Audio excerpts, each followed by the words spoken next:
We're officially back from a momentary hiatus, and I'm going to be tapping into exactly what's unfolded since my last episode a few weeks ago.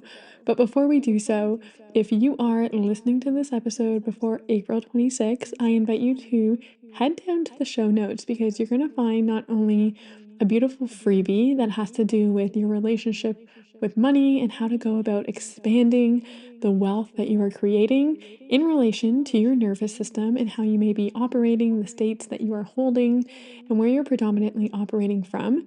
And the reason why I'm sharing this and letting you know before April 26th is that you will then be registered on my email, which I will be sending out on the 26th as a little bit of a birthday celebration. Very, very exclusive offers at a very special rate. So you don't want to miss this. Like I said, this is for a very limited time. For anyone who is catching this episode before April 26th, be sure to be on my email list so you can get access to that email.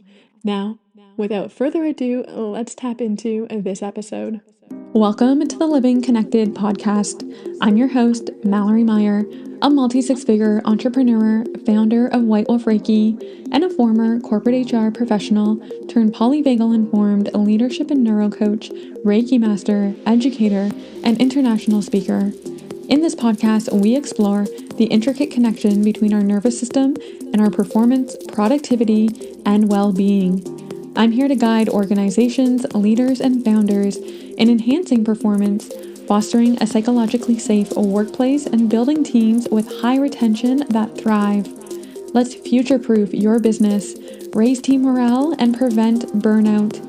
Join me weekly as we tap into discussions around regulating the nervous system, rewiring the mind, and enhancing wealth and success, with a splash of my love for energy healing and magic woven in as well. Here's to choosing to live more connected. So whether or not you recognize that I was a bit MIA with the production of my episodes, we're going to tap into specifically not only just why, but very much so this element. And what I am still moving through is a very big integrative process from everything that unfolded in Guatemala. So my last episode, the one previous to this, was pre-recorded. I was heading down to Guatemala, specifically at Lake Atlan, and we were going to go forward and have a very beautiful yoga experience. And in no way was it not beautiful, but my soul, my spirit, the energy in that vortex, in this intensive time, was something that I could not have anticipated unfolding by any means. So I was grateful and fortunate enough to travel with my partner in this trip, and I truly believe that this was also part of how everything really began to unravel. Because not only had I known the facilitator, I already had been to a retreat of hers in the past. So there is a sense of rapport, of trust, of safety built. Alongside that, my husband was there to support me. And I truly believe that it just fostered such an element of a signal to my own nervous system, to my own state of being, to my own soul to say, let's get this process started. So, first and foremost, if you've never been to Lake Atlan, I highly recommend it. The pathology of the lake in itself is so fascinating. And the first segment here that we're going to just be talking about in this episode is a lot of that trip and some of the insights and some of the lessons and the integrations that have unfolded. And then in the second half of this episode, just talking about, of course, some updates, but how to support you best as well. If you find that you're almost maybe even navigating through a different level of a pivot or even a plateau. So just bear in mind that reference as we continue here. But as I was mentioning, this pathology of the lake, it's very much this heart in the cosmic center of there was a city that formed and God created this city and ultimately it was sunken. And so this lake came in, sunk the city, and very much so with the volcanoes surrounding the lake, it's known to be very healing, the water. However, for the locals in the Mayan community, they see this as something being much more detrimental to them. And I always think about, for some reason, if you've ever seen Black Panther #2, how there's like that underworld city in the water. The community locally actually won't go in the water. They kind of laugh at tourists because to them, they're going to get stuck, they're going to get captured, and they're going to be pulled down into this underworld of a city. Whereas the waters are so tranquil, they're so blue. We went cliff jumping, and I wouldn't doubt that they are healing because that was really the day, that very first full day, where the release began to happen for me. At a very high level, what called me to this retreat to begin with was the focus and the intention was all about truth seeking. And I think for each and every individual, if you are choosing to even listen to this episode, you're already on a path of being a truth seeker yourself. You know that it's all about dispelling different levels of layers of beliefs, of stories, of conditions. So you can really step forward, not only in embodying a presence that you feel very gratifying and fulfilling, but more so than anything, having such a deeper layer of impact and legacy on the world. So it was just already illuminating in that self, as many of you know, being in this audience, that I've gone through a lot of pivots in the last year. And pivot being that I really have stepped into the focus in supporting senior leaders and teams to foster peak well-being and a 1% culture.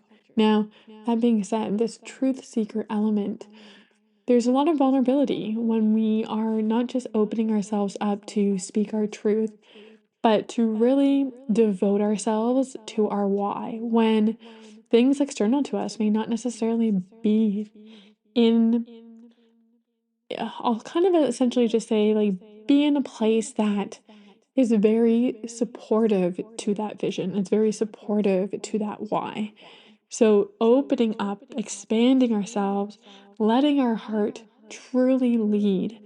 And with that vulnerability, with that expression, of course, there is going to be a new layer of pain that we experience, of emotional elements and feelings and expressions that maybe we've never even gone to a depth before that we start to recognize within ourselves. And this power, this contrast, this duality is so, so important in our growth. And I'll just, my theme of that trip was really, not only did I physically feel like I was a towel being completely wrung out, waiting to just be hung out to dry, light in the air, but it was one that required a balance of surrender and strength. So, like I mentioned, jumping into these waters, that very first day, truly landing there, outside of getting attacked by a bug, which I am petrified of many, many bugs. This one in particular, no clue. I saw it, no clue what kind of bug this was, but I am quite sure I still have scars on my body that I was already then starting to fight off the next day some of the venom in my system. I experienced this fever unlike any fever I have ever had in my life. It lasted for 4 days. It was very much to me as if negative ki, so negative energy, was literally burning from my body. What needed to be dispelled, what needed to be essentially eradicated, released, truly like clarified in my energy, my auric field, even in that permeable sense, was unfolding.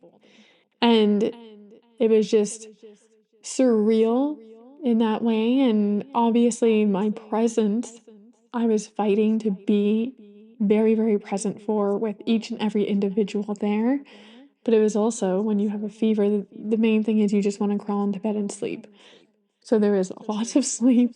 There was a very slow movement. But this is already kind of, again, when we move into something that our soul, our spirit already knows that we are coming into play for, there's these gentle little steps that were starting to unfold. So that fever, like I mentioned in the beginning, I just already knew I was getting there to explore a part of myself that I had never, not only never experienced, but very much so brought forward a deeper level of clarity, brought forward a deeper level to go through a clearing like this so I could actually be a vessel, a conduit to expand into new things. Just to pinpoint one of my favorite affirmations each and every month is to kind of play on words. And for instance, we're coming up to May. May is magic. April. April rains abundance. And it has been nothing short of raining abundance. But I really don't think if I went through such a clearing, such a release, such of like that vortex in that moment, the abundance that has been coming through, I wouldn't have been in a position to have the capacity to even hold, to be in a state of being, to receive it, to accept it, to see it. So, a little side note here. But needless to say, as we're moving through these exercises and through this period of time, it was also a stretch of somatic practices and deepening into that in a form that I had never done before. That was just through a lot of ecstatic dance and moving with the elements and the directions of the earth. So we have like fire, we have wind, we have air, we have fire, wind, air, earth, and change. I'm missing one. Water.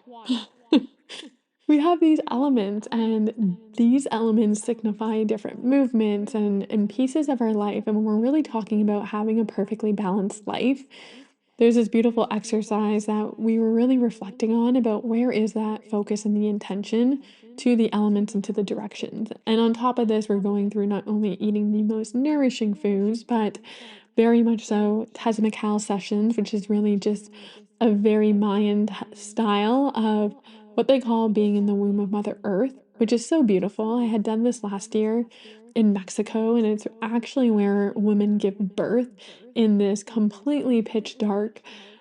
Essentially, they're stones, and it's very, very small in height.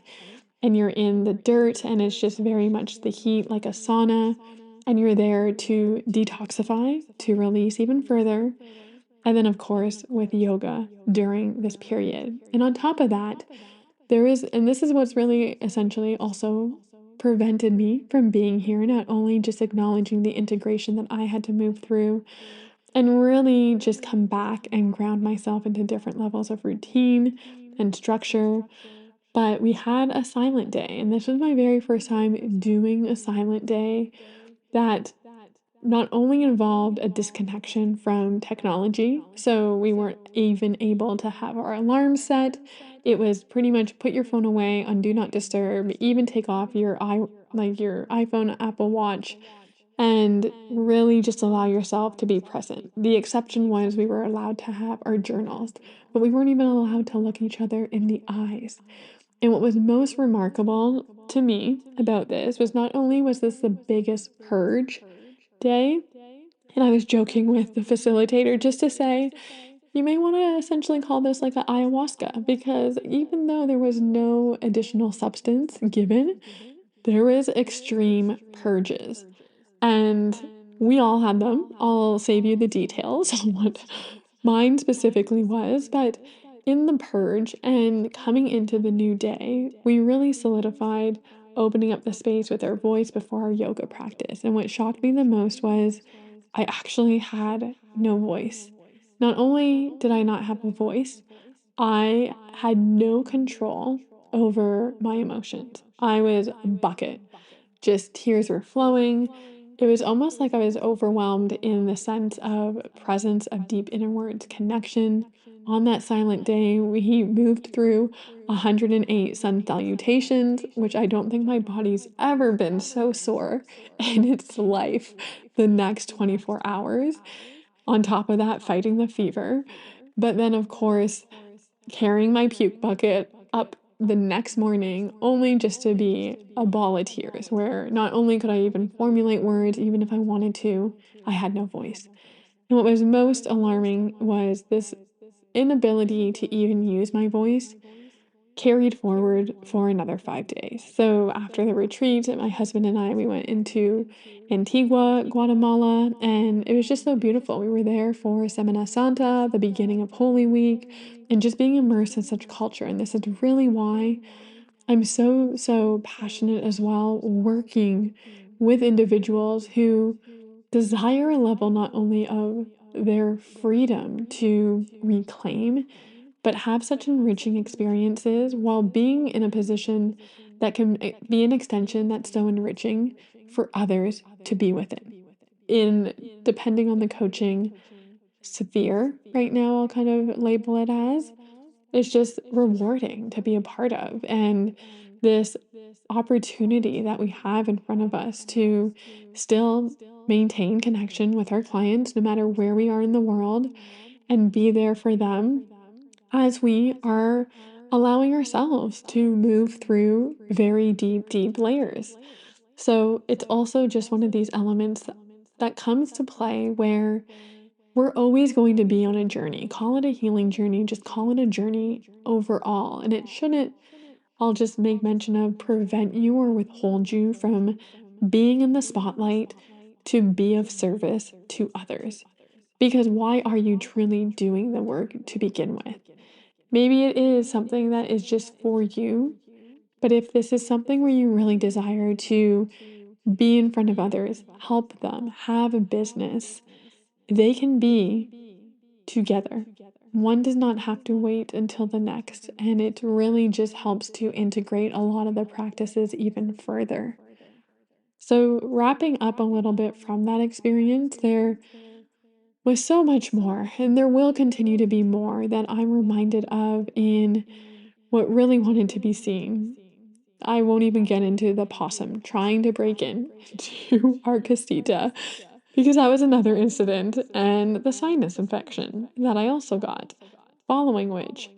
But again, it really was a piece for me, and in the vulnerability of opening up the heart space, this piece of me to be there was to really anchor into this new, I'll call it next level power.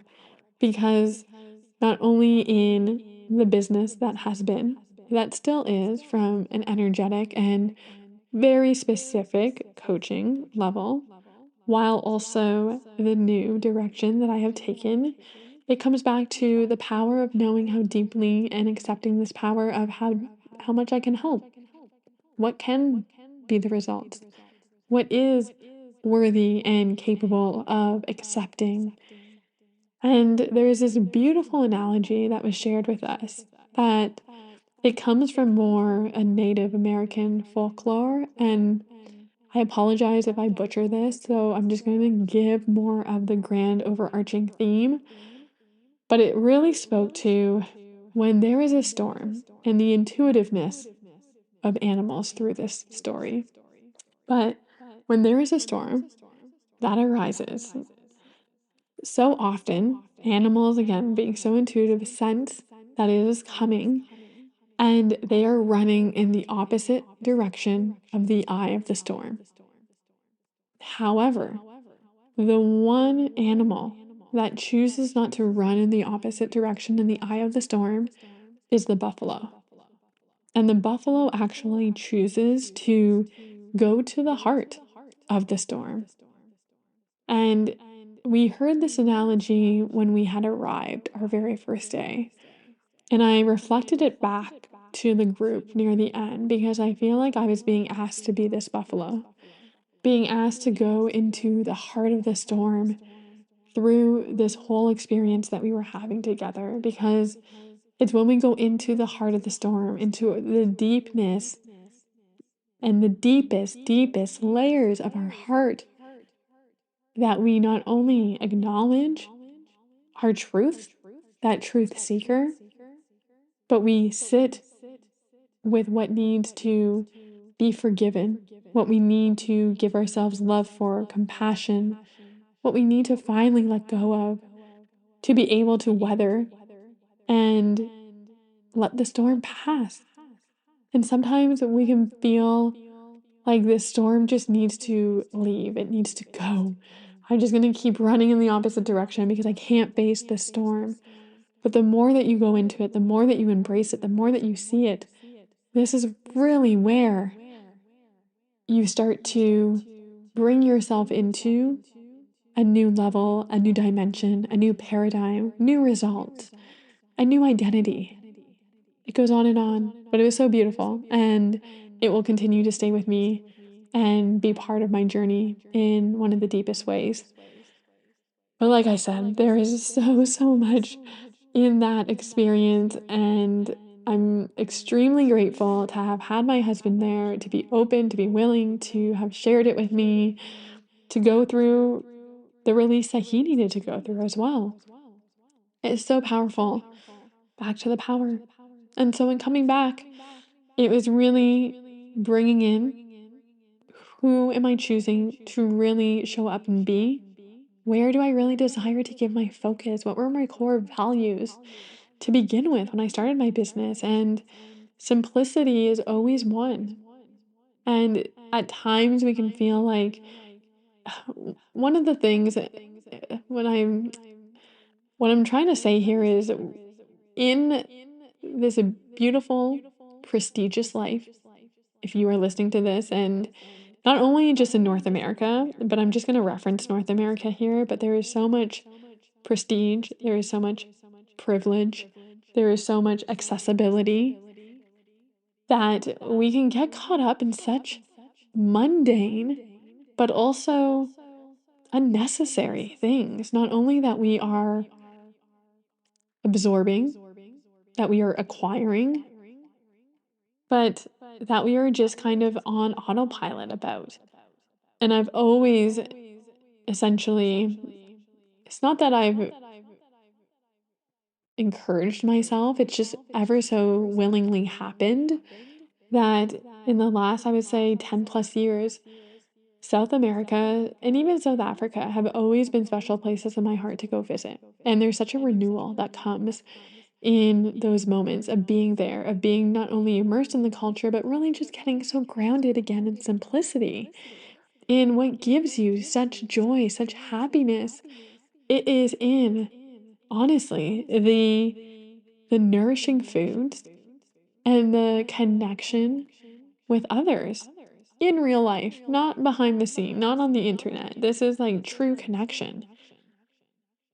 To see the happiness just pour over each individual's faces that we saw, especially out in Guatemala there, like in Lake Atalin, in these small communities. They were so just happy and in love, and you could see it radiate beyond the conversation. But again, it was, they didn't have a mansion on the hill looking out at the ocean. They were living to the means that they needed, and they were with family.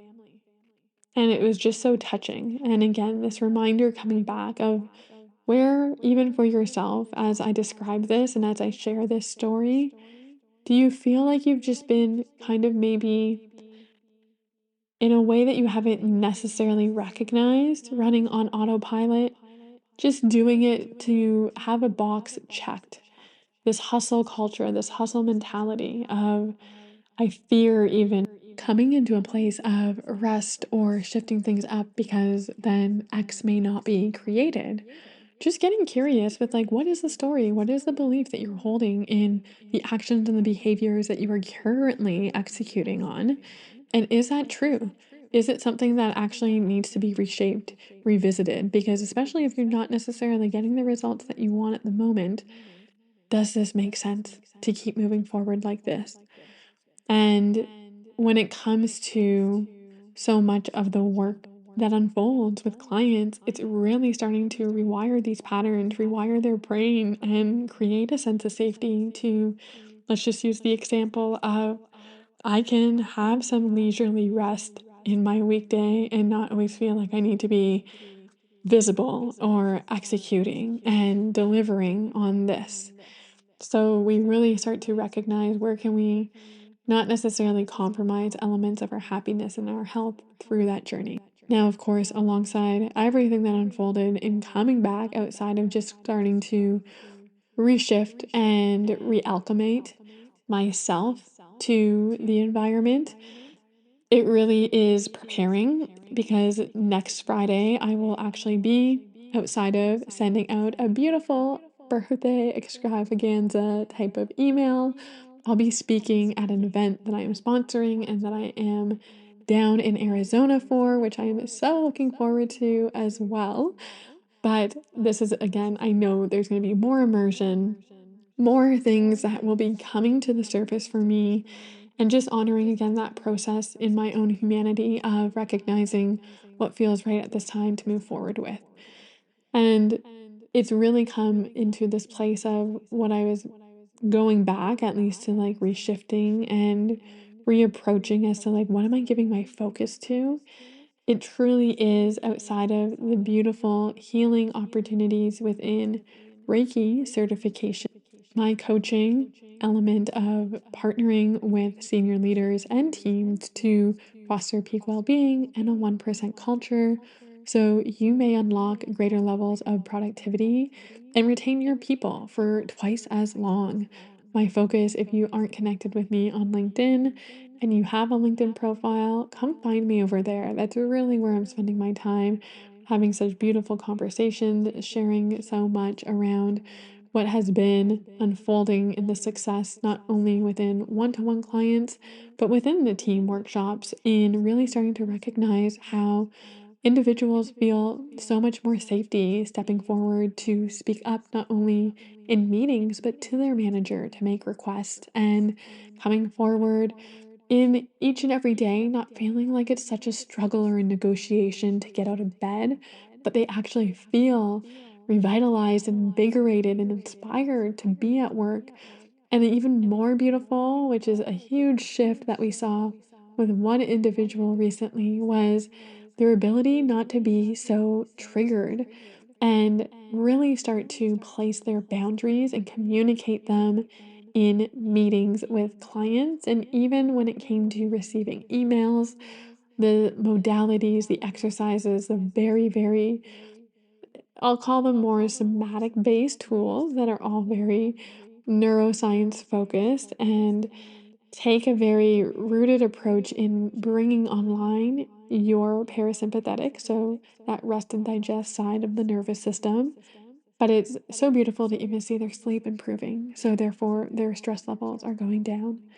I always welcome if you've been curious about how this work, if you are a senior leader, even if you're a mid-level leader and you are looking for support, feel free to reach out.